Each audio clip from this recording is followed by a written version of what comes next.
Muy bien, entonces ya como parte de esta unidad temática vamos a desarrollar el tema que hoy nos convoca, que corresponde, ay Dios, ¿qué pasa con mi? Ya, con el tema que corresponde a ay, algo está pasando. No, no, no. Mm,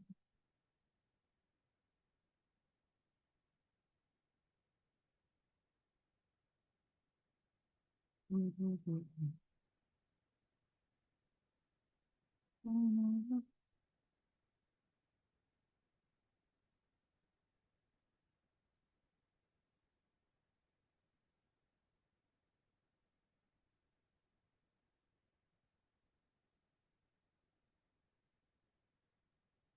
vamos,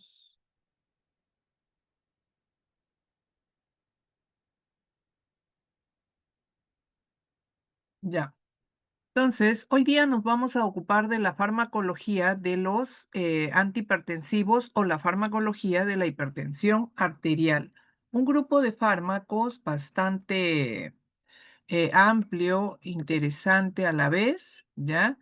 Pero que amerita identificar a los fármacos o a los grupos farmacológicos con acción eh, vasodilatadora o con acción hipotensora, con diferentes mecanismos, ¿ya? De ellos nos vamos a ocupar ahora, ¿bien?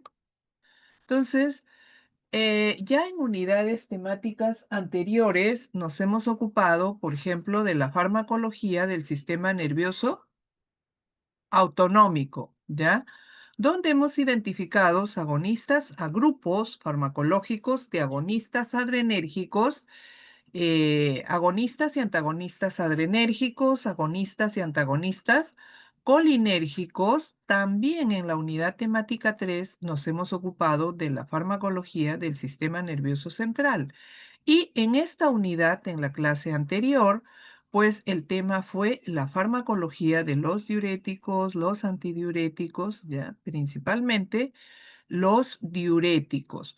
Y como estamos en la unidad temática relacionada con la farmacología cardiovascular, también estamos identificando a otros grupos farmacológicos como aquellos que también son útiles para tratar arritmias, para tratar angina de pecho, insuficiencia cardíaca. El tema hoy es farmacología de la hipertensión arterial. ¿Y cuáles son nuestros objetivos? Vamos a identificar las estrategias terapéuticas para el tratamiento de hipertensión arterial, ¿ya? Identificamos estas estrategias, estos grupos farmacológicos que modifican en diferentes sitios anatómicos los valores de presión arterial. Recordemos que los valores de la presión arterial son eh, cuantitativos. Entonces, estos son medibles, ¿ya? Interpretables y que son también indicadores de alguna modificación en la función cardiovascular, ya sea en diferentes sitios anatómicos, que lo vamos a ver más adelante. Vamos a identificar a estos y sus propiedades farmacológicas, su clasificación, farmacocinética, farmacodinamia. Vamos a valorar el riesgo-beneficio, o sea, vamos a identificar las RAMS, contraindicaciones e interacciones.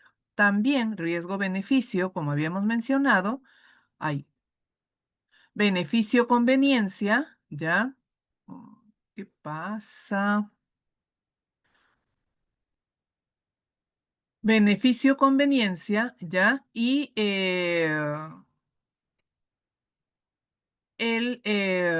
y la utilidad de estos grupos farmacológicos. ¿Qué nos debemos preguntar? ¿Cuáles son los saberes previos de ustedes? O sea, ¿con qué saberes vienen ustedes aquí al curso? O sea, ¿cómo están llegando al curso de farmacología? Ustedes tienen que llegar con un dominio, ¿ya? Con un dominio de la fisiología de la presión arterial, los mecanismos fisiológicos de la presión arterial, cuáles son los mecanismos que regulan la presión arterial. Entonces, esto ya ustedes lo conocen por sus cursos previos. Fisiopatología de la hipertensión, que lo están llevando en paralelo con farmacología, ya identifican la fisiopatología, cuáles son los órganos involucrados en estos mecanismos fisiopatológicos. Luego nos preguntaremos, bueno, y el tema de fondo, ya, la clasificación de los fármacos con acción hipotensora, con acción vasodilatadora. Y vamos a identificar a los grupos farmacológicos que tienen utilidad en en el manejo de presión arterial. Y principalmente vamos a identificar a tres grandes grupos y dentro de ellos a varios subgrupos: diuréticos, simpaticolíticos y vasodilatadores. Entonces, esos tres grandes grupos los vamos a identificar más adelante, tal como señalan los textos, ¿ya? Su farmacocinética y su farmacodinámica, que es el tema de fondo, ¿ya? Aquí hacemos una generalidad como para que ustedes aperturen su lectura, ya profundicen tanto como lo hacemos en el seminario, ya, y en su revisión para su ampliación del tema. Las RAMs, las contraindicaciones y las interacciones. A ver, el sistema cardiovascular. El sistema cardiovascular depende de varios mecanismos, no solo de los vasos, ya sean vasos de resistencia, vasos de capacitancia. Entonces, depende de mecanismos propios de diferentes órganos e inclusive sistemas. Por ejemplo, ¿ya? Órganos como el corazón, ¿ya? Órganos como el corazón vital, sistemas como el sistema nervioso central, ¿ya? Y, digamos, el sistema también neuroendocrino que va a intervenir en estos mecanismos de regulación de control cardiovascular. No se diga más, riñón, hígado, el sistema respiratorio con los pulmones también intervienen en estos mecanismos de control cardiovascular. Entonces, ¿qué sucede? El paso de la sangre por grandes vasos, ya sean vasos de resistencia, vasos de capacitancia, circulación local, pequeños vasos como por ejemplo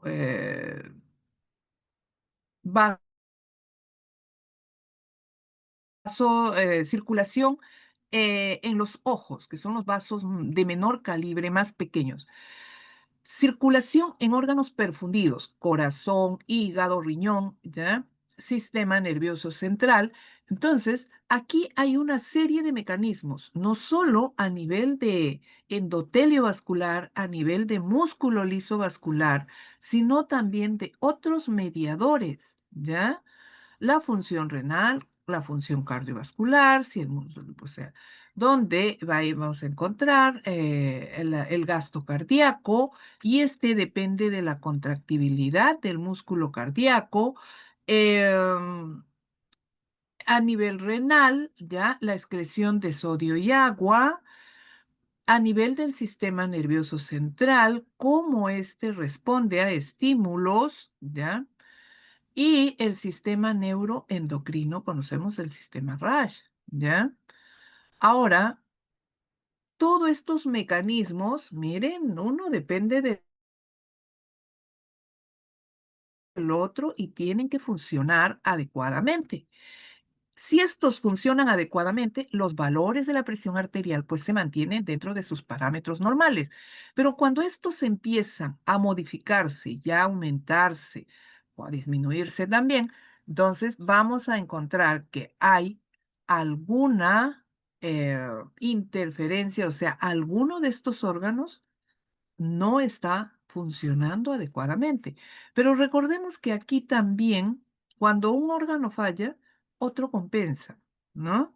Entonces aparecen los mecanismos compensadores y generalmente aparecen signos, síntomas, modificación de, por ejemplo, de valores de presión arterial y otros, ¿no? O sea, frecuencia cardíaca, otros parámetros que nos sirven como referencia, ya, o diríamos otros indicadores que nos sirven como referencia para identificar a qué nivel, cuál es el daño, cuál es la patología, ¿ya?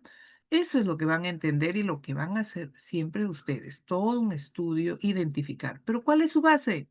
Su fisiología, su anatomía, ¿ya? Luego, la fisiopatología. Yo sé que ustedes aman su curso de fisiopatología, ¿es su curso favorito o no? ¿Mm? ¿Es su curso favorito? Ah, a ver, un momentito, por favor, ¿ya?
Ya, doctor, no se preocupe. Buen día.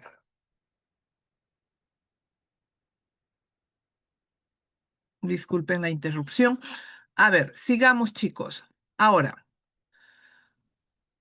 la hipertensión se define como una enfermedad, o sea, si vemos en el perfil epidemiológico del país, cómo se define como una enfermedad no transmisible, una enfermedad crónica, degenerativa, no transmisible.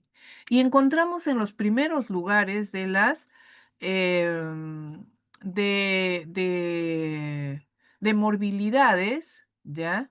En nuestro país, ahora, ¿no? Parecemos país desarrollado. Entonces, creo que ha superado a Ira y Eda, que siempre eran los top. Entonces, dentro de nuestras morbilidades, comorbilidades en nuestro país. Entonces, ahora encontramos pues hipertensión, diabetes, obesidad, eh, otras enfermedades crónicas también infecciosas, ¿no? Tenemos tuberculosis, eh, y otros problemas patológicos que están desbordando nuestro perfil epidemiológico. Entonces, uno de ellos es este, ¿no? Entonces, es una enfermedad crónica degenerativa no transmisible. Ahora, la hipertensión, por otro lado, ya desde el punto de vista fisiopatológico, epidemiológico, podríamos decir que es una enfermedad de carácter multifactorial y poligenético. O sea, hay factores externos, factores ambientales que van a contribuir con su inicio, su evolución, sus complicaciones, pero también hay patrones genéticos, o sea, heredamos, ¿ya? ¿Cuántos de nosotros, ustedes, han heredado ya un patrón genético de estas enfermedades crónicas degenerativas no transmisibles? Hipertensión, diabetes, asma, las mismas enfermedades oncológicas. Entonces, hay un patrón genético que de repente no podemos modificar, pero sí podemos modificar los factores externos. ¿ya? Contribuyentes potencialmente nocivos, pero que son externos, que podemos manipular, que podemos manejar. Manipular, un término muy feo, que podemos controlar, ¿ya? Que podemos manejar estratégicamente para reducir el riesgo de hipertensión, ¿ya? Entonces, ¿y esos factores cuáles son? ¿Ya? Dietas hipercalóricas. Ya acá, pues bueno, nosotros tenemos una comida deliciosa, ¿no? Pero tenemos que cuidar nuestra dieta, ¿ya? Que ésta sea saludable. Otro, la obesidad, el sobrepeso, sobre todo la obesidad hoy en día infantil. Entonces, nos tenemos que preocupar por el sobrepeso. Más que el sobrepeso, diríamos, a veces ya encontramos personas delgadas con un peso ideal y son hipertensos y diabéticos, ¿ya? Entonces, ¿cuál es el indicador más específico? ¿Cuál es el indicador más específico?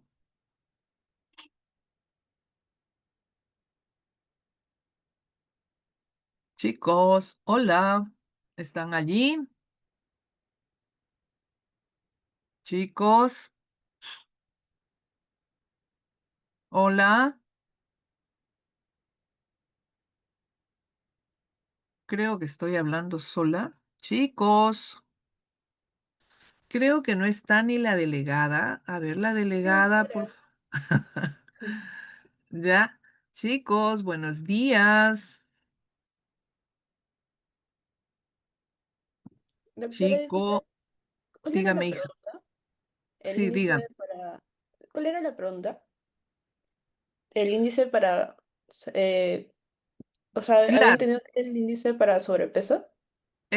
claro, el sobrepeso, pueden haber personas con un peso aparentemente ideal, pero que son, o tienen un diagnóstico de hipertensión y diabetes. Entonces tenemos indicadores que son mucho más específicos, ¿ya? Entonces, puede alcanzarse un índice de masa corporal dentro de los parámetros normales, pero tenemos otros indicadores ahora, ¿no? Por ejemplo, la circunferencia de abdomen en hombres y en mujeres la circunferencia de cadera, ¿ya? Entonces, que son indicadores más específicos de riesgo de enfermedad cardiovascular y no solo hipertensión, también insuficiencia cardíaca, ¿ya? Otras complicaciones cardiovasculares. Entonces, es importante identificar en estos indicadores, ¿ya? Eh, que son más específicos y relevantes para estas patologías, ¿no? A veces vemos personas en hombres, hombres que son muy delgados, pero tienen un abdomen abultado. Entonces, eso ya es un indicador de que hay algún riesgo de enfermedad cardiovascular, ¿ya? Entonces, es a considerar, ¿no? Entonces, más allá, y luego vienen ya los criterios clínicos, que son determinados por quién, por el evaluador, o sea, por ustedes. Otros son el abuso de medicamentos, ¿ya? El abuso de AINES, por ejemplo, antiasmáticos, u otros medicamentos que pueden también ser responsables de la alteración de los mecanismos de control cardiovascular y esto, por ende, repercute en el aumento de la hipertensión arterial. Entonces, son aspectos a considerar, ¿ya? Miren ustedes, otro es pues lo que todos nos quejamos, ¿no? Y le culpamos de todos nuestros males existenciales, que es el estrés, ¿no? Entonces, eh, el manejo de estrés o el trabajo bajo presión, más que el estrés, digamos, lo que genera esto que es el diestrés, ¿no? Lo patológico, el aumento de radicales libres. Entonces, eh, todos estos factores van a contribuir, pero son factores externos, podemos controlar, podemos modificar. Entonces, la dieta puede ser saludable, sí. ¿Se puede reducir el peso? Sí, con una dieta saludable, con ejercicio físico.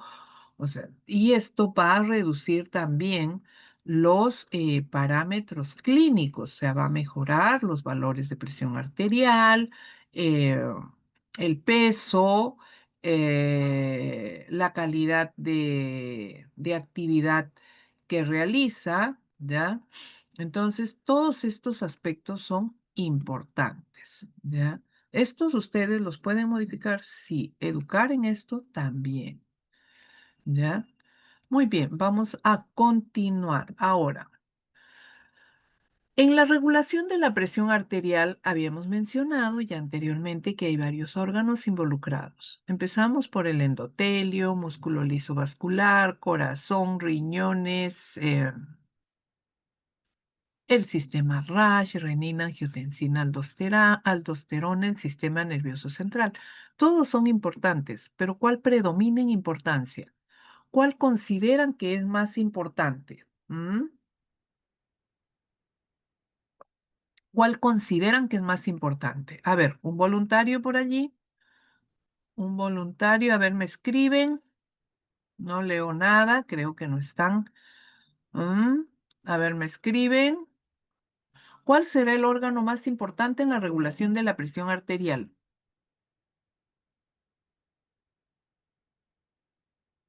Hola, chicos. Ajá, ya aquí tengo riñón, sistema nervioso simpático, riñón.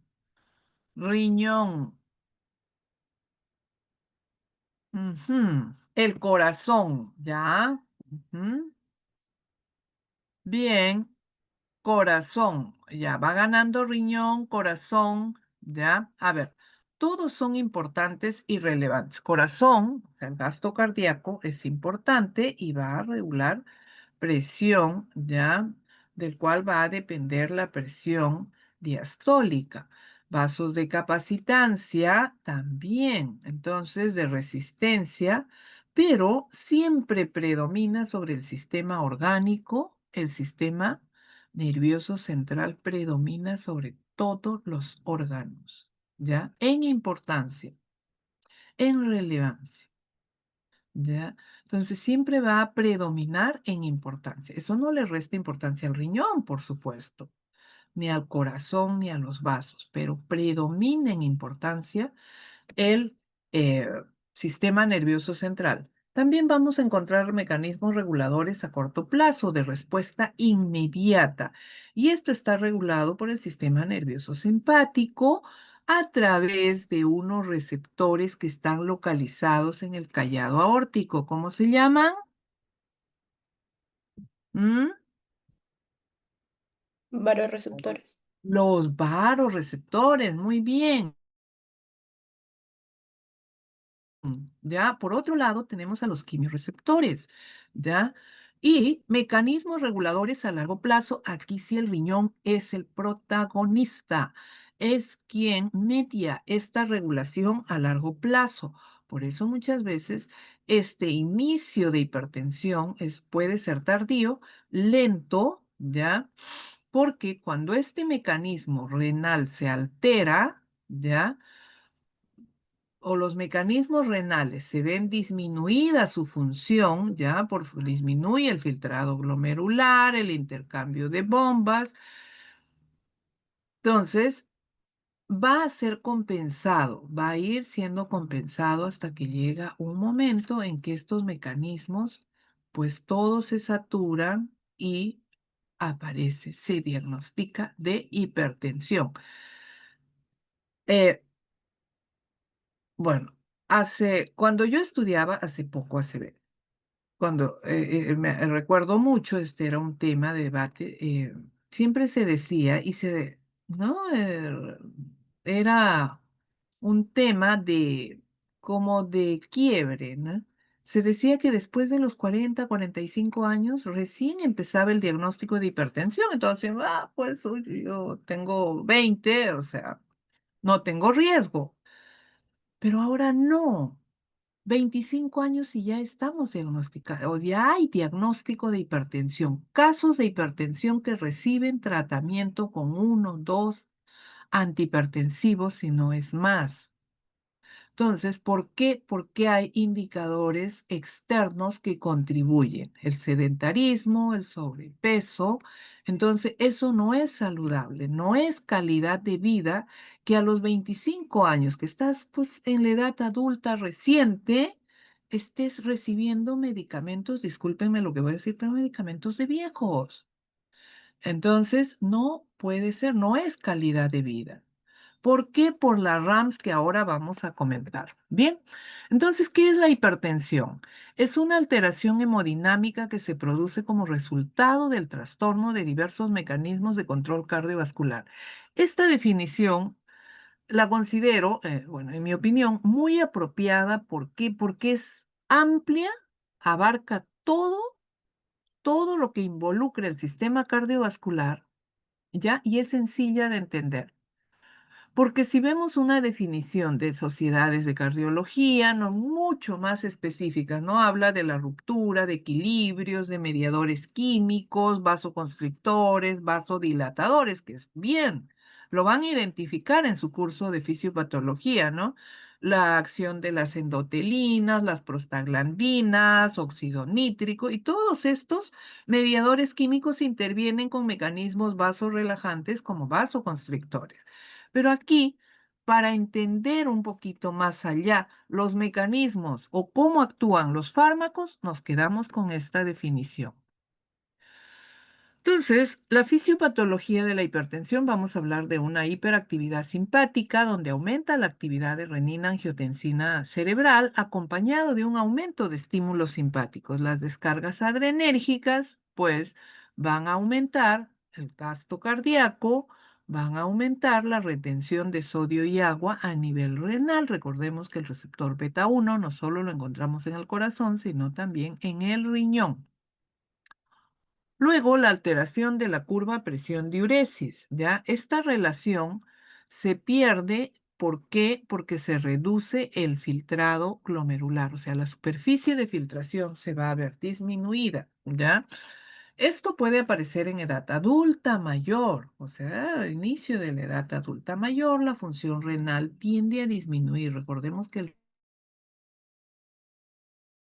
riñón tempranamente envejece, ¿ya? Entonces hay que cuidar al riñón, es un órgano importante como el hígado, órganos perfundidos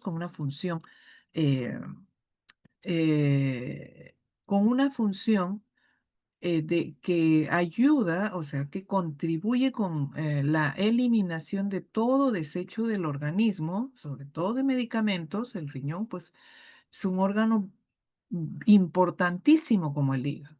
Entonces, tenemos que cuidar. ¿Cómo lo vamos a cuidar, chicos? Esa es tarea de ustedes que se los preguntaré en el seminario, ¿ya? Muy bien.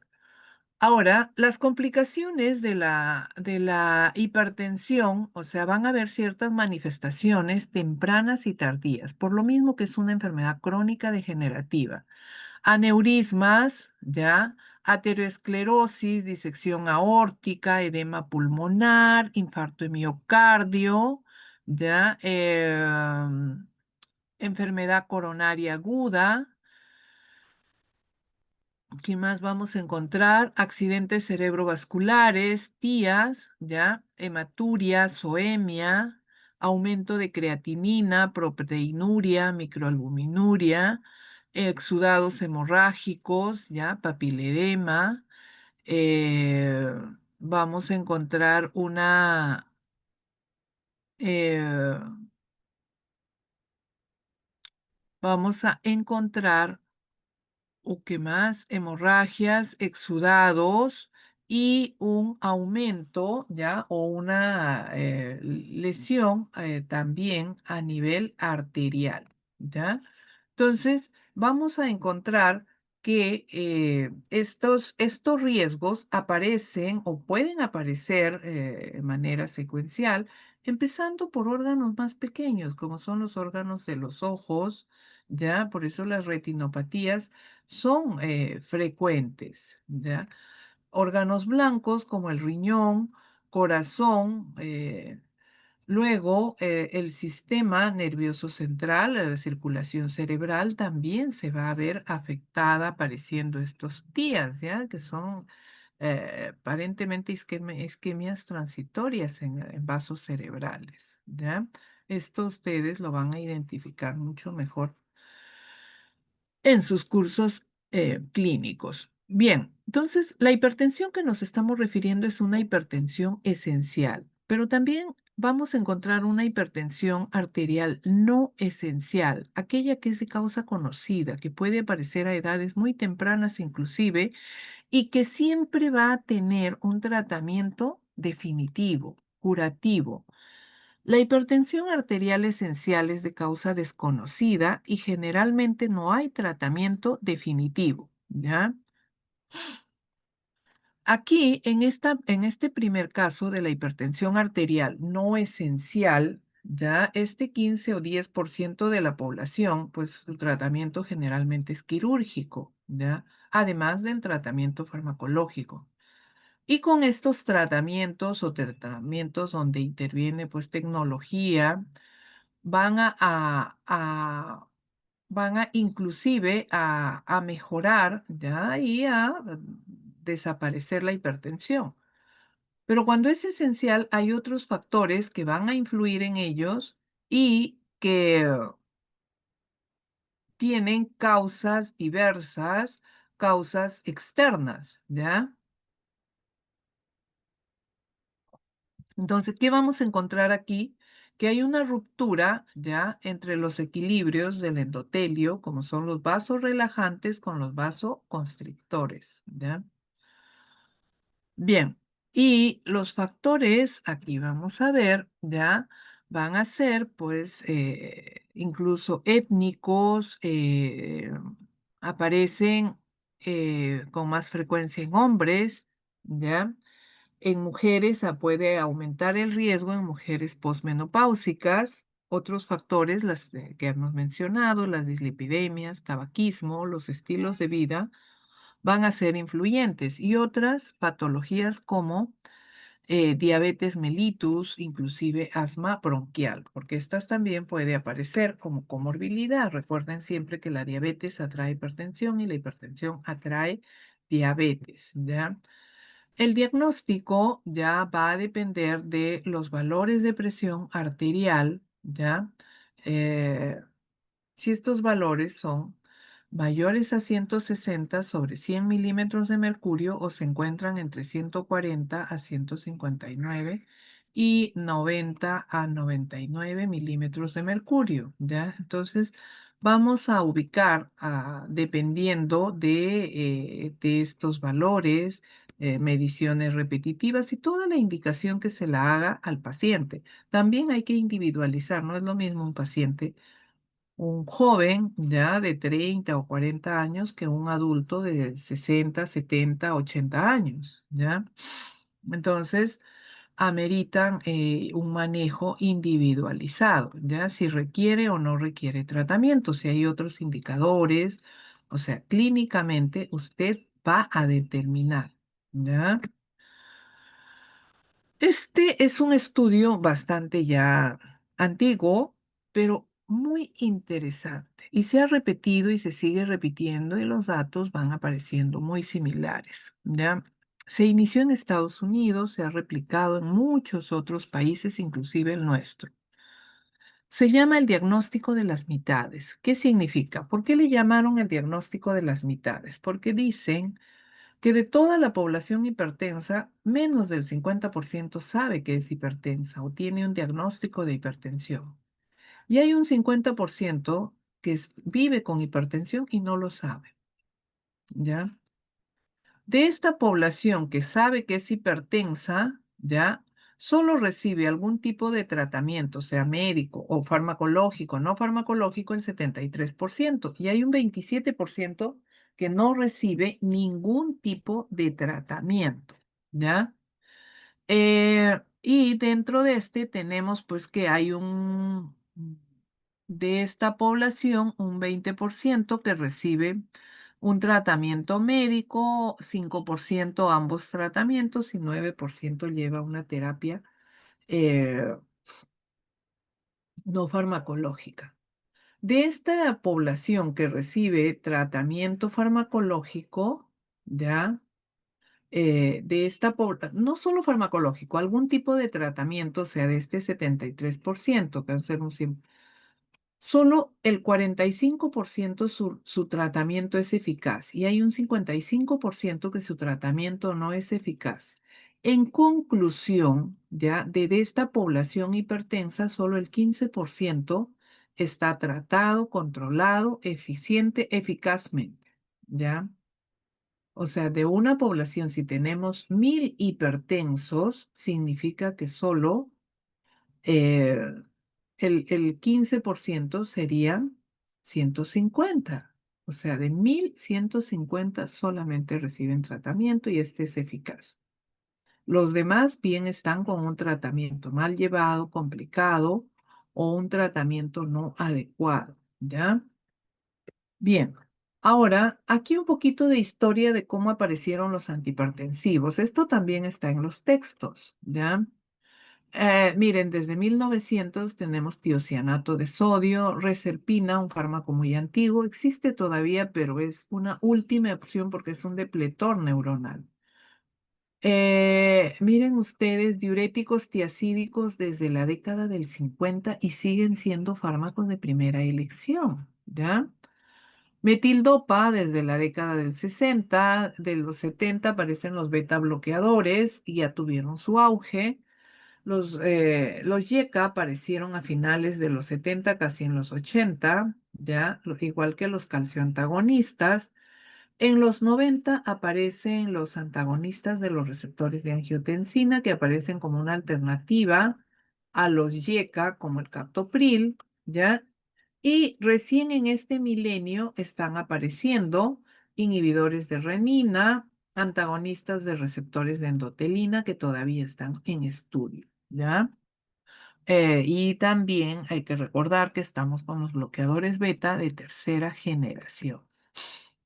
Ahora, ¿cómo clasificamos a los antihipertensivos? De acuerdo, o sea, a nosotros hay varias formas de clasificar, pero ¿cuál interesa a nuestro curso? ¿Cuál es de interés para nuestro curso? Va a ser aquellos que actúan en diferentes sitios primarios, o sea, de acuerdo a su mecanismo de acción es cómo los vamos a clasificar. Aquellos que actúan de manera directa en receptores adrenérgicos, ¿ya? Sea a nivel central o periférico. Aquellos que modifican, ¿ya? Eh, la reabsorción de sodio y de agua, actúan a nivel renal y se llaman diuréticos. Y aquellos que actúan en, ya sea en músculo liso vascular o en endotelio vascular, son vasodilatadores. Entonces, vamos a encontrar vasodilatadores directos e indirectos, ¿ya? Muy bien, entonces vamos a empezar con la clasificación y aquí se los presento a los protagonistas de la clase de hoy día, que son los fármacos, ¿ya? Los fármacos. Entonces, tal como habíamos mencionado, diuréticos, simpaticolíticos, bloqueadores y los vasodilatadores. Los vasodilatadores que vamos a encontrar desde ya arteriales y venosos. Aquí, estos de aquí, estos bloqueadores de canales de calcio y los moduladores de angiotensina, ¿ya? Renina angiotensina, también tienen una acción vasodilatadora, pero de manera indirecta porque actúan por sus propios mecanismos, ¿ya? Pero vamos a identificarlos, vamos a identificar grupo por grupo. Diuréticos, todos los diuréticos tienen acción vasodilatadora y potensora. ¿Ya? e inclusive cardioprotectora. Los tiacídicos como la hidroclorotiazida, los de asa como la furosemida y los ahorradores de potasio como spironolactona que se administra de manera individual. Los simpaticolíticos, los bloqueadores beta, los bloqueadores alfa, los bloqueadores mixtos, los agonistas alfa adrenérgicos presinápticos o llamados de acción central. Los bloqueadores de canales de calcio como amlodipino, que vamos a verlos cómo se clasifican, los antagonistas de renina-angiotensina, inhibidores de la enzima convertidora de angiotensina o llamados YK, ¿ya? Los bloqueadores del receptor AT1 de angiotensina 2, los antagonistas del receptor AT1. Recordemos que tenemos identificados dos receptores para angiotensina 2. El AT1, ya que es vasoconstrictor, y el AT2, que es eh, cardioprotector, ya que tiene otros mecanismos. Inhibidores directos de renina, que están en estudio, como el isquirén, y los vasodilatadores arteriales y los mixtos. Los arteriales, ya vamos a encontrar a la hidralazina, minoxidil y los mixtos, el nitroprusiato de sodio, aquellos que son vasodilatadores tanto en arterias y en venas. Aquí tienen a todos los fármacos, identifíquenlo y van a aprender a todos o van a conocer y van a aprender, identificar, asimilar a todos estos fármacos. ¿Bien? Muy bien, continuamos. ¿Preguntas hasta aquí para ahora sí terminar solo con los fármacos? ¿Preguntas? Chicos, hola. ¿Preguntas? ¿Hay preguntas o no hay preguntas? Chicos, Creo que no, doctora. ¿podemos continuar?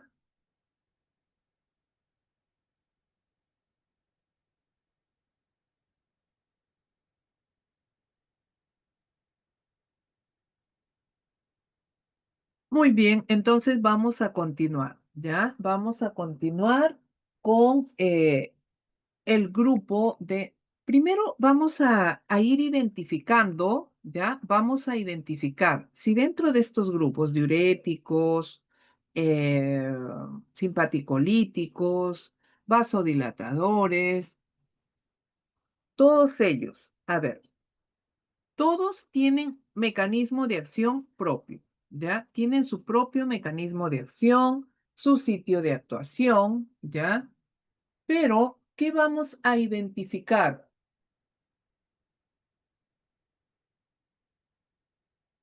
¿Qué es lo que vamos a identificar aquí?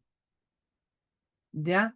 Su efecto primario. ¿Cuál es su respuesta primaria? ¿Y cuál podría ser la respuesta primaria? A ver, tenemos dos posibilidades. ¿Cómo se calculan los valores de presión arterial? ¿Cómo se calculan los valores de presión arterial? Recuerden que es una ecuación matemática.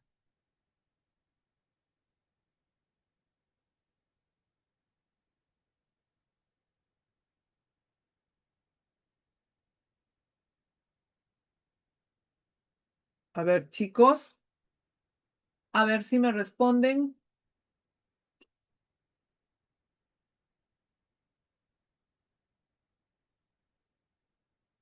Dios. A ver si me responden.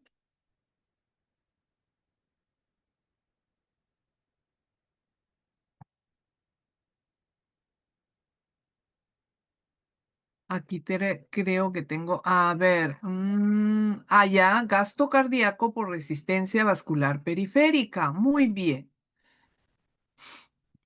Entonces, ¿cuáles serían los efectos primarios que debemos identificar de cada grupo de fármaco?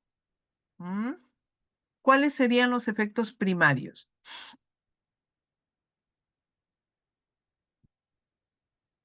A ver, chicos,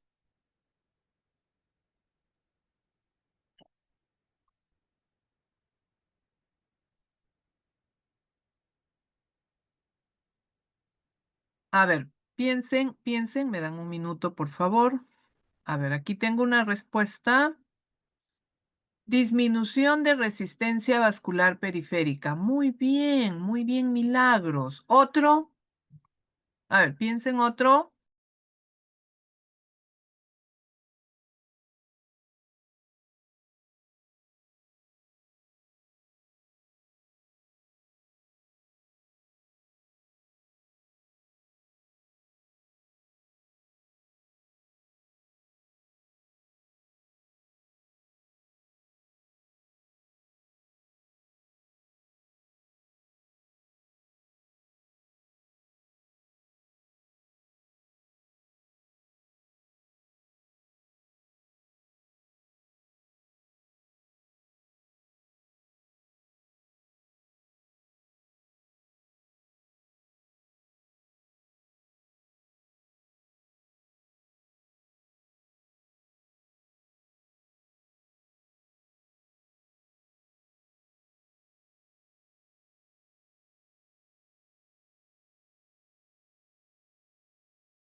Muy bien, muy bien. Ahí vamos. Tenemos gasto cardíaco, resistencia vascular periférica, frecuencia cardíaca, aumento. Sí, podría ser un efecto, pero nos interesa identificar el efecto primario de cada grupo farmacológico.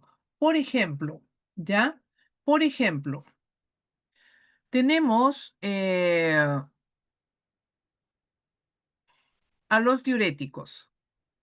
Conocemos el mecanismo de los diuréticos que actúan en una fracción de la nefrona, sean de los diuréticos de tiacídicos o los diuréticos de asa, ¿ya? Pero el efecto primario de ambos va a ser el mismo. Entonces, Estos que van a modificar el equilibrio, o sea, la reabsorción de sodio y de agua. Entonces, ¿cuál va a ser su efecto primario? ¿Disminuyen gasto cardíaco o resistencia vascular periférica?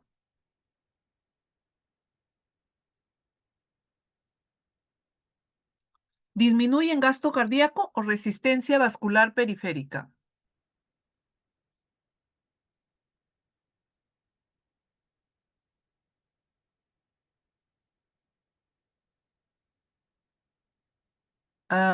Volumen sistólico. Ya. Los diuréticos, ¿disminuyen gasto cardíaco o resistencia vascular periférica? El gasto cardíaco, ¿ya? Disminuyen el gasto cardíaco. Bien, entonces, eh, si disminuyen el gasto cardíaco, ¿ya? Si disminuyen el gasto cardíaco, eh, a ver, al disminuir sodio y agua, al disminuir la reabsorción de sodio y de agua, va a disminuir el volumen extracelular, el flujo sanguíneo renal y por ende disminuye el gasto cardíaco y la presión arterial, ¿ya? Y la presión arterial. Al disminuir la presión arterial, ¿ya? Al disminuir la presión arterial, vamos a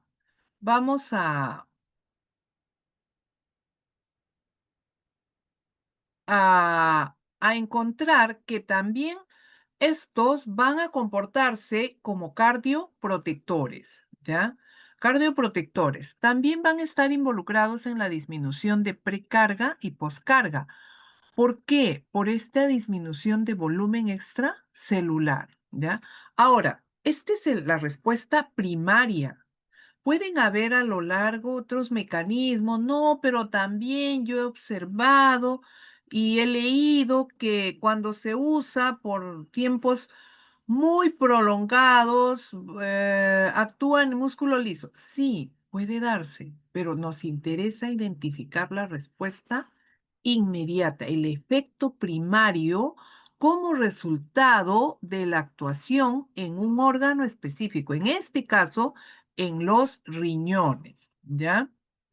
Entonces, ¿cuáles, como consecuencia de esta respuesta primaria, cuáles van a ser las RAMs?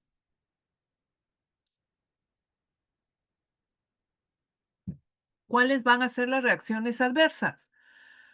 Las primeras, pues, serán la hiponatremia, hipomagnesemia, hipocloremia, hipocalemia. Y como consecuencia de esto, van a aparecer otras reacciones adversas como las dislipidemias, el aumento, por ejemplo, de hemoglobina glicosilada, el aumento en algunos casos de ácido úrico. Entonces, estos fármacos que tenemos aquí, ¿ya? Estos fármacos que tenemos aquí, pues van a resultar, ¿ya?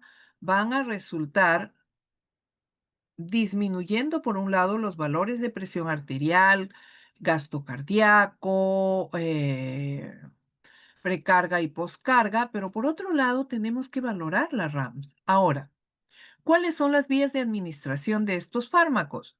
Todos los tiacídicos se administran por vía oral. Los diuréticos de asa, oral y parenteral, son de uso más parenteral.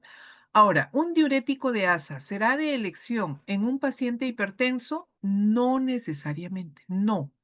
Va a ser de elección cuando la hipertensión es complicada, no al inicio. Al inicio de la hipertensión, pues se va a elegir a un fármaco, ¿ya? A un fármaco que tenga eh, a un fármaco que tenga, digamos, acciones, mm, digamos, de menos eficacia antihipertensiva, ¿ya? que sea de administración oral con un amplio margen terapéutico como son los diuréticos tiacídicos. Bien, entonces vamos a continuar. Otro grupo son los que modifican la acción de angiotensina 2, ¿ya? Aquí tenemos a los YECA, a los inhibidores de la enzima convertidora de angiotensina y a los antagonistas del receptor. A los YECA encontramos captopril, enalapril y a los antagonistas del receptor encontramos a los sartán, valsartán, candesartán. Recordemos que en el 2018 apareció una alerta que un componente de esta formulación de valsartán era tóxico, ¿ya? O sea, producía daños, se le atribuía daños hepáticos. Entonces, eh, aquí en Perú se ha identificado a todas las especialidades farmacéuticas que contienen los sartán y si además dentro de su formulación contienen a esta sustancia química, que es un aditivo. Entonces, todos los que se han encontrado se han retirado del mercado, ¿no? Me imagino que también ya los fabricantes han modificado su formulación, ¿ya? Y muchos de ellos, pues, o sea, no es el problema el valsartán, es en la formulación del valsartán, ¿ya? Eh, y ¿Cuándo debemos administrar un inhibidor de la enzima convertidora de angiotensina o un antagonista del receptor de angiotensina 2? Entonces, ¿cuándo vamos a elegir a ellos? A ver, ¿cuál es su mecanismo de acción? Los YECA, al antagonizar a la enzima convertidora de angiotensina, bloquean la formación de angiotensina 2, estimula el metabolismo de bradiquinina y calicreína, ya, óxido nítrico, se va a ver incrementado el óxido nítrico y mejora la vasodilatación. Disminuye las concentraciones de aldosterona, disminuye la retención de líquidos, mejora la vasodilatación, disminuye precarga y poscarga, ¿ya? La enzima convertidora de angiotensina, ¿ya? La enzima convertidora de angiotensina, al verse inhibida y estimular este metabolismo de calicreínas, ¿ya? Estas bradiquininas tienden, por ejemplo, a producir tos, ¿ya? Y por otro lado, tenemos a los antagonistas del receptor AT1, o sea, aquellos que actúan solamente aquí, a nivel de vasos, ¿ya? Entonces, antagonizan al receptor AT1 y median su respuesta farmacológica. Ahora, la pregunta es, estos fármacos, ¿ya? Tanto los YECA como los antagonistas del receptor AT1 disminuyen gasto cardíaco, resistencia vascular periférica.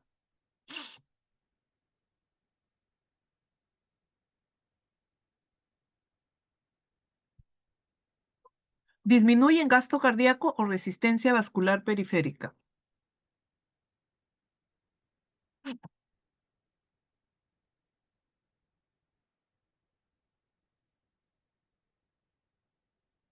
A ver si me han escrito. Resistencia. Nadie todavía me ha escrito. A ver, ¿disminuyen gasto cardíaco o resistencia vascular periférica?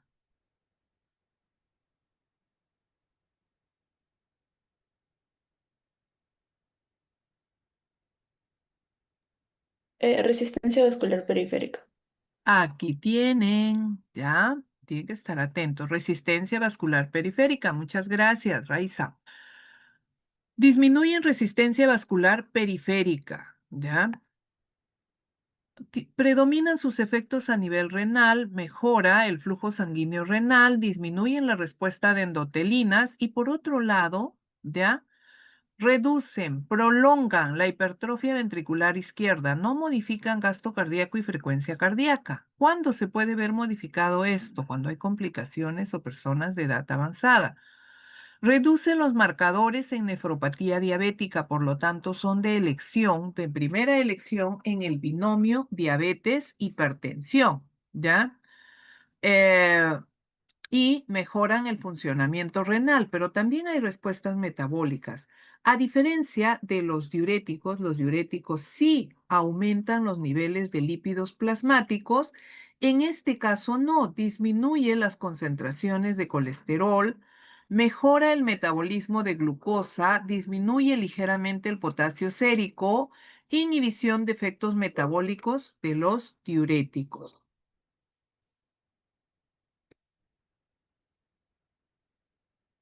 Ahora, todos estos fármacos se administran por vía oral. De administración oral, tanto los YECA como los ARA2, ya el captopril, que tiene una muy buena biodisponibilidad y un tiempo de vida media de eliminación de 2 horas. El enalapril, que es un profármaco, ya tiene una biodisponibilidad más baja, pero un tiempo de vida media diferenciado, por encima de 11 horas, ¿ya? A más. Y esta se puede incrementar cuando, ¿ya? Cuando hay una disfunción renal o una insuficiencia renal. Eh, ambos o todos estos YECA tienden o la mayoría a unirse a proteínas plasmáticas, excepto lisinopril, 0%, ¿ya?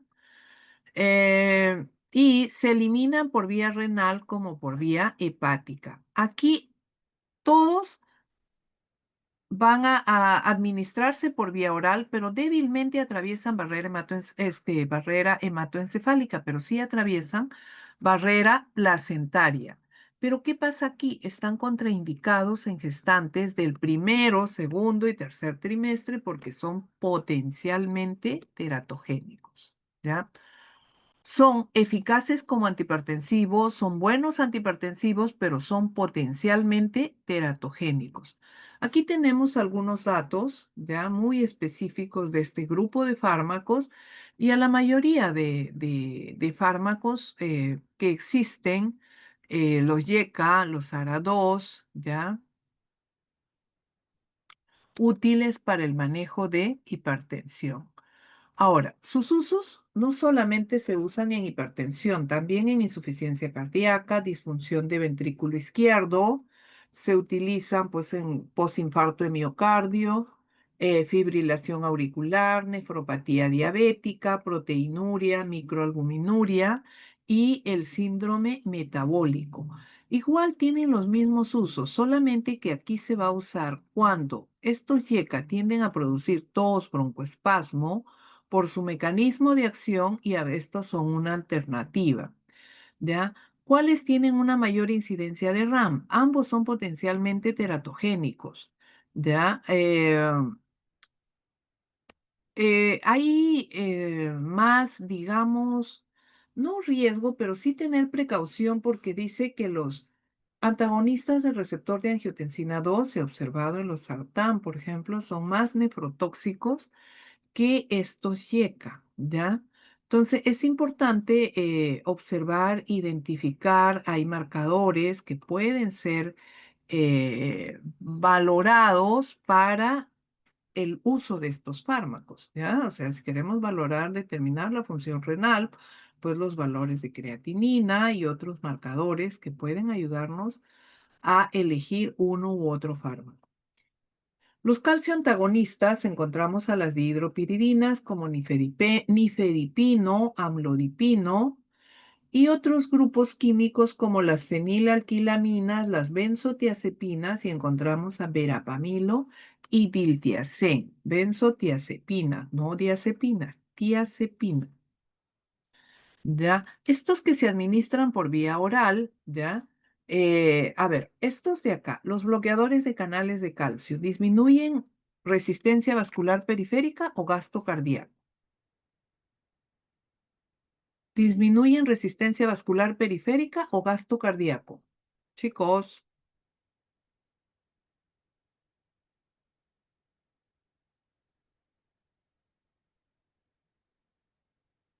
a ver, creo que a alguien me está escribiendo o no. Resistencia vascular periférica, ¿alguien más?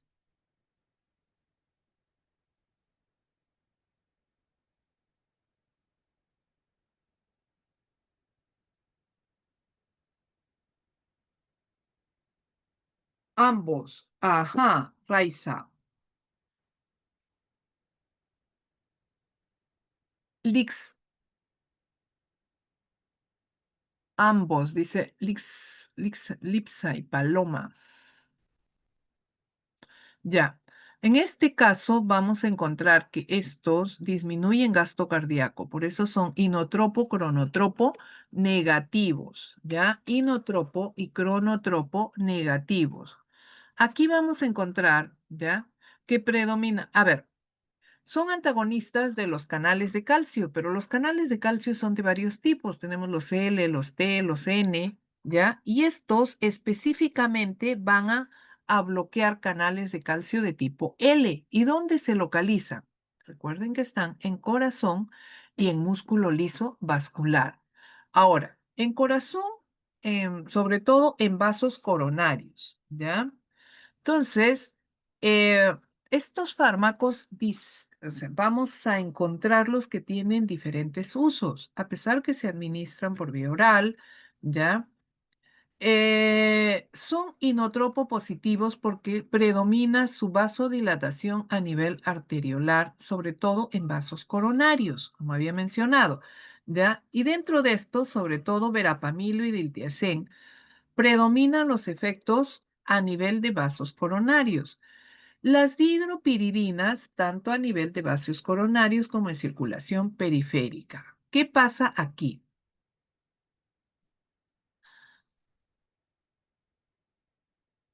Las dihidropiridinas, como nifedipino, ya pueden producir una RAM llamada taquicardia refleja o un efecto y una posible arritmia, a diferencia de verapamilo y diltiazem que no producen estos efectos. Al contrario, pueden ser útiles para tratar arritmia, ¿ya? Una mayor dilatación arterial que verapamilo y diltiazem, ¿ya? Entonces, verapamilo y diltiazem van a producir bradicardia y a diferencia de las dihidropiridinas como nifedipino, taquicardia.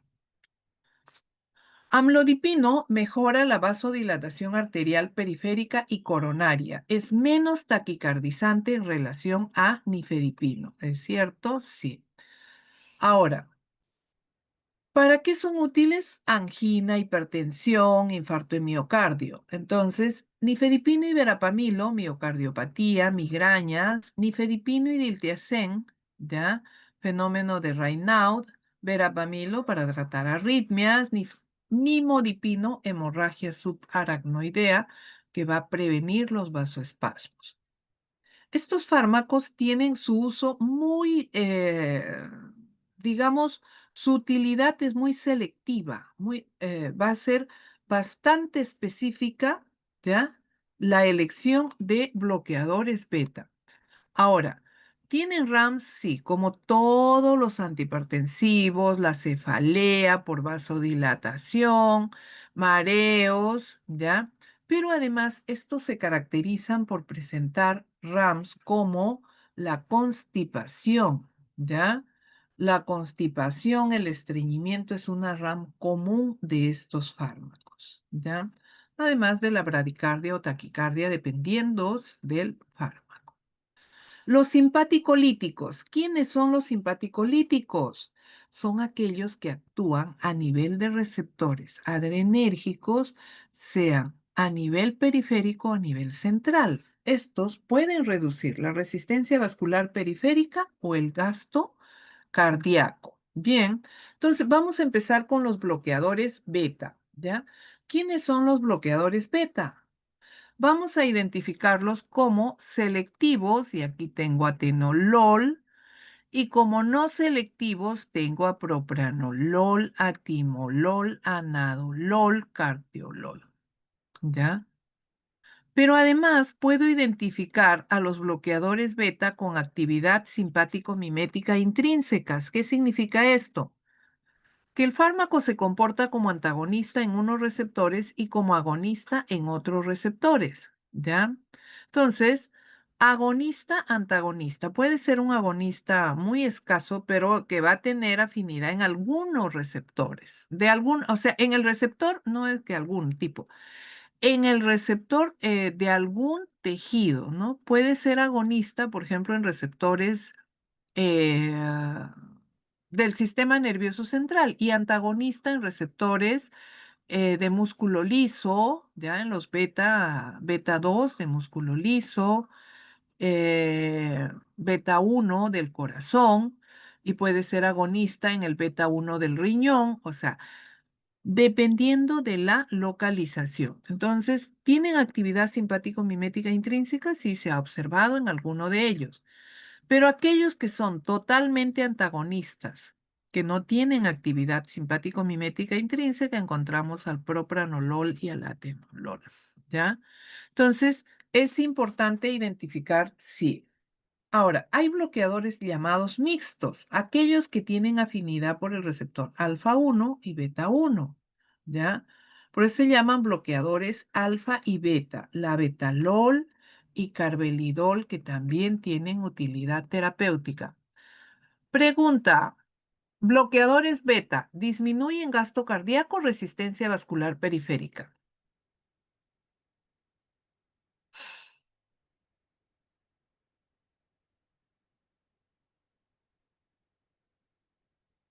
Chicos, creo que no están, ¿ya? ¿Disminuyen gasto cardíaco o resistencia vascular periférica? Gasto cardíaco, dice María Flavia. Milagros, gasto cardíaco. ¿Alguien más?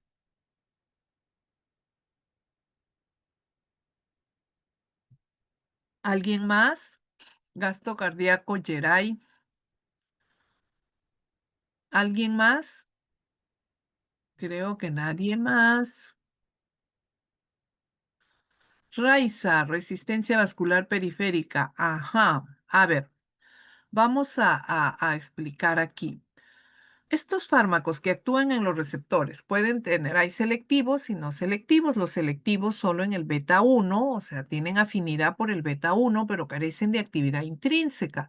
Beta 1, ¿dónde se localiza? Corazón y riñón. Los beta 2 están ampliamente distribuidos. Cerebro, músculo liso vascular, músculo liso extravascular, en los ojos, o sea, ampliamente distribuido. Los no selectivos son aquellos que tienen afinidad por el receptor beta 1 y beta 2. Muy bien. Ahora, vayamos a lo que nos interesa. Estos fármacos disminuyen gasto cardíaco, resistencia vascular periférica. Miren ustedes, son inotropo cronotropo negativos. Por lo tanto, van a disminuir el gasto cardíaco porque disminuye la contractibilidad del músculo cardíaco. Puede aumentar la resistencia vascular periférica en aquellos que poseen actividad simpático-mimética intrínseca. Recuerdan que hablamos de los agonistas antagonistas.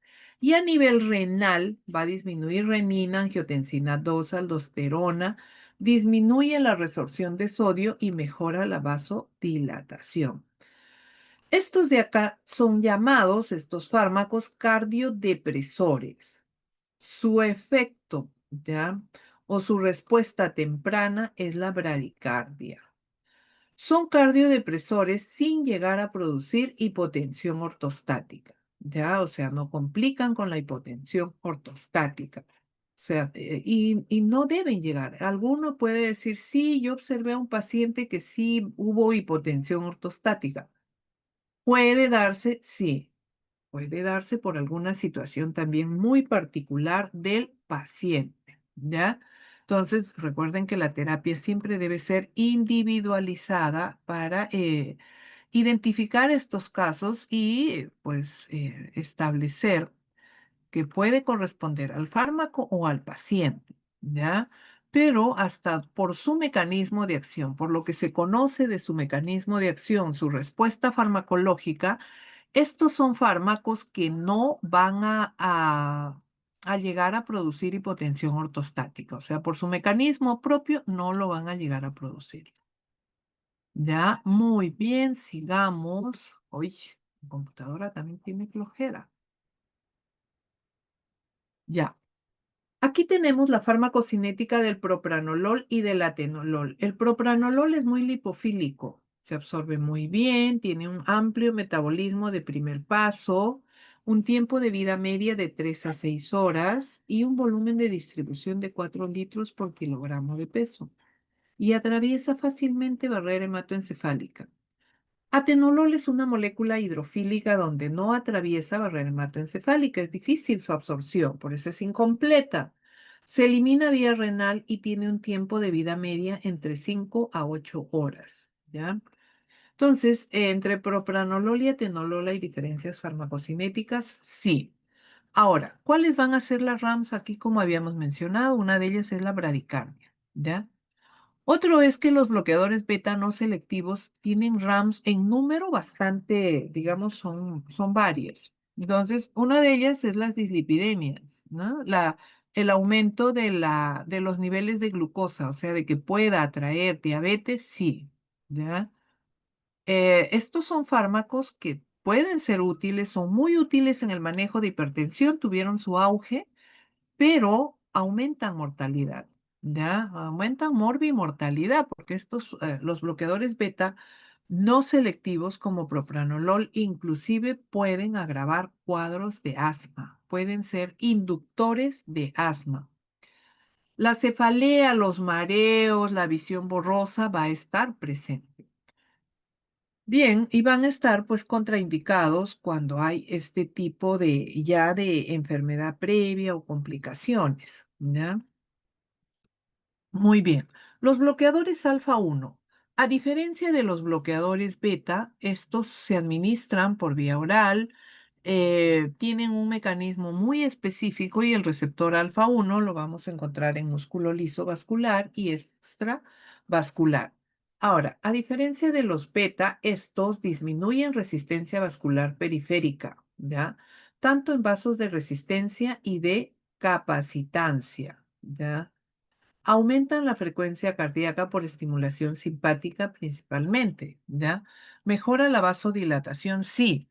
Disminuye resistencia vascular periférica, sí, pero no modifica la función renal, o sea, el filtrado, no hay cambios en el flujo sanguíneo renal, el filtrado glomerular, esperemos, no se modifica. Pero a diferencia de otros fármacos, estos sí llegan a producir hipotensión ortostática, a tal forma que disminuyen los valores de presión arterial, ya su caída es abrupta, el cambio de una presión alta que puede disminuir, sí, estos cambian y van a llegar a producir hipotensión postural. A diferencia de los bloqueadores beta, estos disminuyen los lípidos plasmáticos, disminuyen colesterol total, ¿ya? Y mejoran la sensibilidad a la insulina. Otros fármacos son los de acción central, ¿ya? O llamados agonistas o llamados como fármacos de acción central, van a ser llamados. Estos, que son los agonistas alfa 2 presinápticos, metildopa y clonidina, ya a pesar de ser antiguos, siguen teniendo vigencia. Ahora, estos disminuyen gasto cardíaco, resistencia vascular periférica. Estos van a disminuir resistencia vascular periférica sin modificar gasto cardíaco y resistencia cardíaca. ¿Cuándo se va a modificar estos? Cuando hay pacientes de edad avanzada o pacientes con complicación cardíaca que ya tienen enfermedad cardíaca previa, ¿ya? Bien, ahora, estos fármacos que se administran por vía oral y parenteral, ambos por vía oral y parenteral, alfa-metildopa, ¿ya? Es el fármaco de elección en la diabetes gestacional. Recuerden que hay así como hay un tipo perdón, en la hipertensión gestacional, estoy hablando, diabetes también gestacional. Entonces, eh, así como podemos identificar a la hipertensión por estadios, también vamos a identificar a la hipertensión gestacional que ésta aparece durante la gestación en el primer o segundo trimestre y desaparece al momento del parto. Y debe desaparecer, no continuar, ¿ya? Entonces, el fármaco de primera elección es alfa-metildopa, muy útil, mantiene los valores de presión arterial normal, ¿ya? Clonidina, que es un fármaco reservado para emergencias hipertensivas, crisis hipertensivas, porque también así abruptamente disminuye los valores de presión arterial, presenta un efecto que se conoce como el efecto de primera dosis. ¿Qué significa? Cuando se administra, como se absorbe fácilmente, se administre por vía oral o parenteral, la presión arterial sube y así como sube, disminuye abruptamente. ¿Ya? Y esto pues genera, digamos, desestabiliza al paciente, ¿no? O sea, su condición hemodinámica se va a ver cambiada. Entonces, hay que observarlo, sí, por eso es de uso hospitalario o de uso con un monitoreo especializado, ¿ya? Además, clonidina también se ha orientado a otros usos, como para el síndrome de abstinencia a opioides, en la diarrea causada por neuropatía diabética, colitis ulcerosa, ya, hiperreactividad nerviosa simpática en cuadros de cirrosis alcohólica, ¿ya? Sus RAMs aquí son mucho más complicados. Ambos presentan una hipotensión postural. Además de la cefalea, tienen RAMs bastante complejas, diría, como por ejemplo lasitud, trastornos de la concentración, pesadillas, depresión, signos extrapiramidales. Clonidina, además de la hipotensión postural, retención de líquidos y debe administrarse junto a diuréticos y si hay taquicardia como consecuencia de la hipotensión postural, va a requerir un bloqueador beta, ¿ya? Con precaución en enfermedad renal o hepática. Vamos a terminar con los vasodilatadores de acción directa como hidralazina y nitroprusiato. ¿Ya? Son fármacos de acción directa. Ambos comparten el mismo mecanismo de acción. La diferencia es que hidralazina se administra por vía oral, nitroprusiato por vía parenteral y a través de infusiones continuas para mantener la respuesta constante, porque la duración de su efecto es muy corto, ¿ya? Ambos, su mecanismo de acción está asociado a la liberación del óxido nítrico. Ambos actúan a nivel del endotelio vascular, ¿ya? Estos van a disminuir, ambos casos, resistencia vascular periférica. Por eso tienen una vasodilatación bastante potente, ¿ya? Aumenta la frecuencia cardíaca, aumenta las concentraciones de renina y acá puede haber retención de líquidos. ¿Qué requiere? Un diurético, ¿ya? Aquí igualmente disminuye la demanda general de miocárdica de oxígeno, ¿ya? Cuando se suspende el caso del nitroprusiato puede haber rebote de hipertensión, ¿ya? Por eso que la infusión es continua hasta estabilizar al paciente. Ambos producen hipotensión ortostática, por ende sus RAMs van a estar asociadas a cefalea, mareos, taquicardia, retención de líquidos, etcétera, ¿ya? Aquí les he presentado un cuadro donde en este vamos a encontrar si se modifica el gasto cardíaco, la resistencia vascular periférica, el volumen plasmático, la actividad renina, la frecuencia cardíaca, ¿ya? Digamos, es un resumen como referente, no es tan específico ni para decir esto, vamos a tomarlo, es un referente de la evidencia que tenemos en nuestra literatura. Los antihipertensivos o los bloqueadores beta, ya de tercera generación, que ya muchos están en uso terapéutico, como el betaxolol, ya lo tenemos en uso, celiprolol también, vibolol, ahí va, ¿no? Va en esa misma. Otros fármacos que aparecieron como agonistas adrenérgicos de acción central, moxonidina y rilmenidina, ambos ya eh, tienden a reducir los niveles de catecolaminas, ¿ya? Y también así reducen la hipertrofia ventricular izquierda sin modificar los niveles séricos de glucosa y lípidos, ¿ya? Entonces van a disminuir las concentraciones plasmáticas de noradrenalina. Eh, Hay una menor incidencia de RAMS que está en estudio, está en observación en relación a fármacos ya convencionales y conocidos, ¿ya? Aquí siempre la hipertensión se asocia a una comorbilidad. tenemos, por ejemplo, en caso de hipertensión y angina, el fármaco de elección o recomendable va a ser un bloqueador beta, un calcio antagonista. Diabetes, hipertensión, un YECA o un ARA2. Hipertensión, insuficiencia cardíaca, igualmente un YECA, un ARA2 y podríamos añadir diurético también. Hipertensión postinfarto de miocardio, un bloqueador beta. Crisis hipertensiva, bloqueadores alfa-adrenérgicos, dislipidemias, bloqueadores alfa-adrenérgicos o calcio antagonistas. Muy bien, chicos. Hasta aquí, ¿alguna pregunta?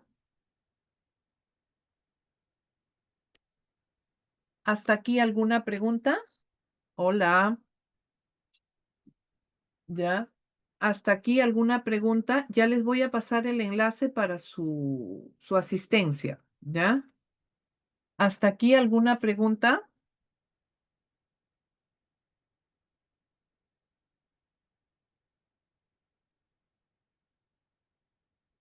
No, me dice Stephanie, todo claro, todo claro. Muy bien. Ahora, habíamos visto el diagnóstico por las mitades. Si el paciente no sabe, desconoce que es hipertenso, es porque no hay síntomas, ¿ya? Es porque no hay síntomas. Y si no hay síntomas, el paciente no acude al médico. Entonces, cuando usted le diagnostica de hipertensión por alguna situación o alguna emergencia, un desmayo que a veces es frecuente en la calle y le dicen usted es hipertenso, a partir de ahora va a recibir tratamiento. Nos pasa con la familia, se me pasa a mí con mi mamá. Se resisten, ¿no? Pero yo estoy bien, yo me siento bien, no tengo nada, esto fue una casualidad. Ahora, ¿cuál es el argumento para decirle sí, usted debe recibir tratamiento? Porque usted empieza el tratamiento y le va a decir, mire, ahora tengo cefalea, malestar, mareos que antes no lo tenía. ¿Cuál es el argumento para decirle a su paciente usted sí tiene que recibir tratamiento? Entonces, lo primero es el riesgo de muerte súbita por infarto de miocardio o accidente cerebrovascular. Y lo otro es por estos objetivos. Al final, regresión o prevenir la hipertrofia del ventrículo izquierdo, fibrilación auricular, el aumento abrupto de la presión arterial en primera hora de la mañana, prevenir arritmias ventriculares, prevenir la disfunción eréctil. Actividad intelectual óptima, mantener una actividad intelectual óptima, calidad de vida y reducir y tener en cuenta el costo, eficacia. ¿Ya? Entonces, hay recomendaciones clínicas, por supuesto, realizadas sobre todo por la Organización Mundial de la Salud. Considere las siguientes estrategias, dice, para mejorar la adherencia. Reducción de la polifarmacia, dosificación de preferencia. Siempre hablamos del riesgo-beneficio y el beneficio-conveniencia. Evitar administraciones continuas o varias en un día. Solamente buscar una administración diaria. Vincular el comportamiento de adherencia con los hábitos diarios del paciente, proporcionar una retroalimentación de la adherencia a los pacientes, monitorizar la presión arterial en el hogar, recordatorio de envases de medicamentos, asesoramiento basado en el empoderamiento y la autogestión de su tratamiento, ayudas electrónicas y enfoque de un equipo de atención médica multidisciplinaria. A veces, entonces hay que pedirle también por ejemplo, a veces al paciente se le dice, mire, su hipertensión está asociada a una dislipidemia. ¿Qué hay que hacer? No, dieta estricta. Y paciente a veces va, si son adultos mayores, pues rígida, no comen. Entonces terminan con una desnutrición. Entonces, no ser muy ligeros al decirle una dieta estricta. Dieta estricta lo asume como cero comida. Entonces, pedirle que acuda a un especialista, entonces, y que lo oriente, pero a un profesional, ¿no? Yo me acuerdo cuando a mi primo muy joven, tengo un primo, muy joven a él, antes de los 30, le diagnosticaron hipertensión. Entonces va al médico, a la clínica, le digo, oye, le digo, a partir de ahora ten en cuenta la dieta, ¿no? Entonces come mucha fruta en el agua y camina, hace ejercicio físico cardiovascular. Sí, prima, me dice, ya tengo mi trainer, tengo mi asesor en dieta. ¿Y quién es tu asesor? Lo veo, ¿no? Que no comía, que tomaba unos suplementos nutricionales, que voy a bajar. ¿quién es tu asesor de nutrición? Tú lo que necesitas es una dieta saludable, natural. No, mi trainer en el gimnasio, donde ya me ha puesto allí para reducir.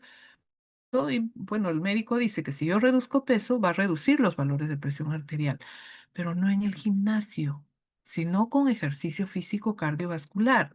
Y no te puede asesorar un trainer, te tiene que asesorar un nutricionista, un profesional.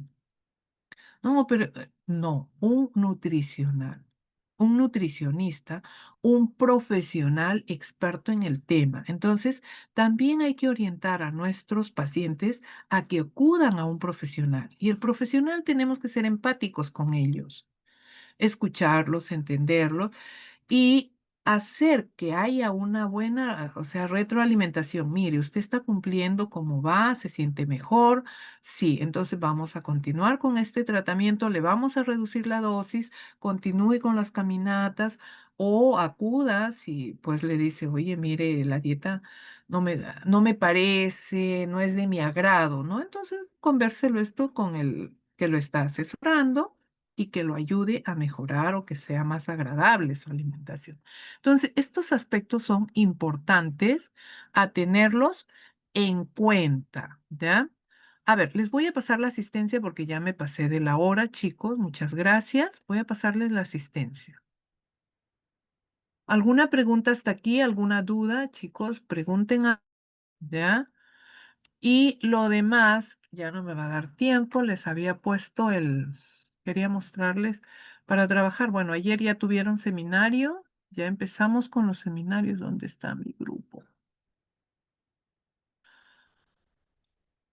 Ya.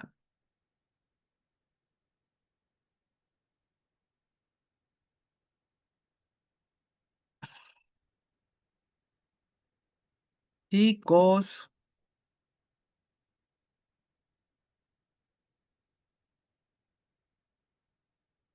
preguntas, por favor. Chicos, preguntas.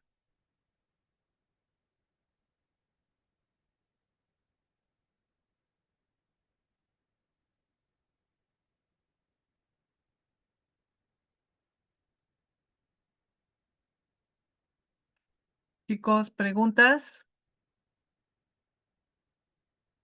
Ya estoy les voy a compartir el enlace.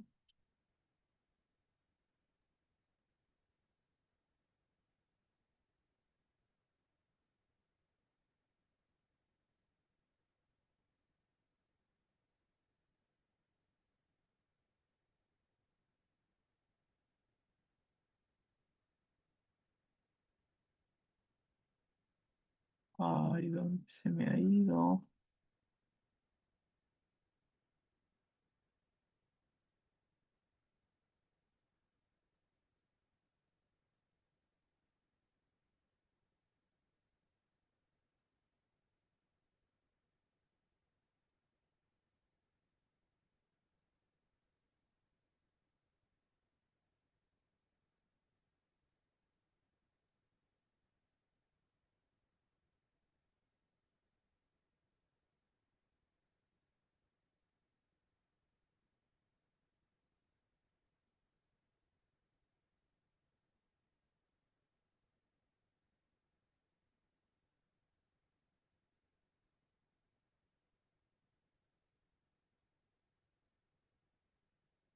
Ay, ay, ay, ay.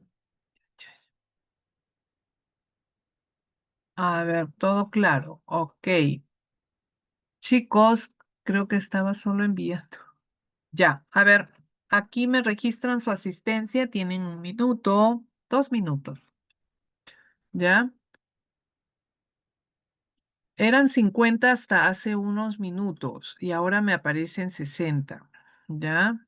Tienen que ingresar a la hora. Voy a sacar el listado del Zoom. ¿Ya?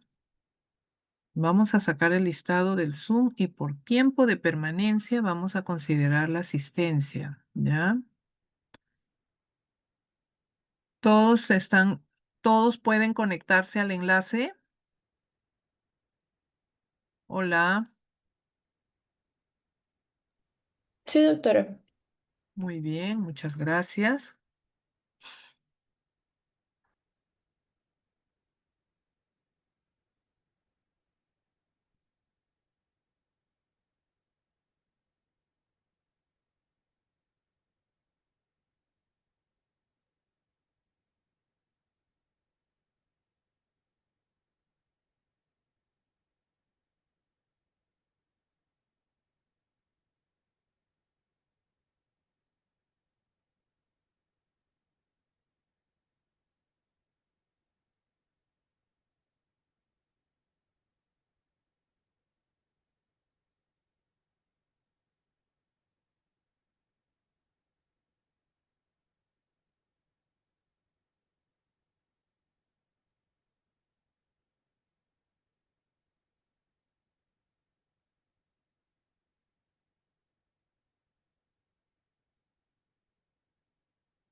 Ya, chicos, ya puedo cerrar.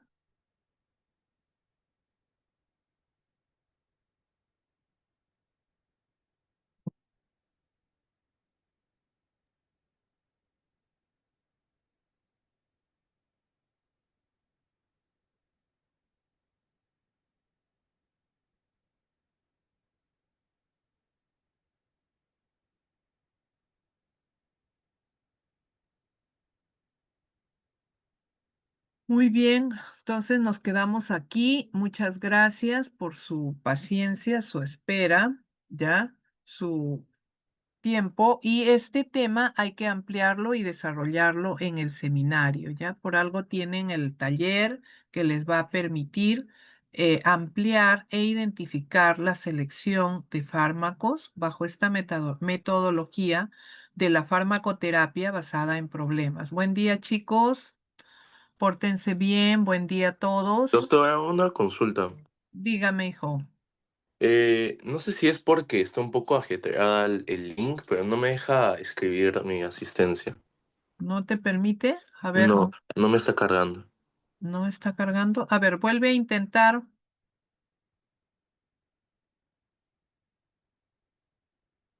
A ver, es que le había puesto un tiempo. Ajá, ya. A ver, ahora,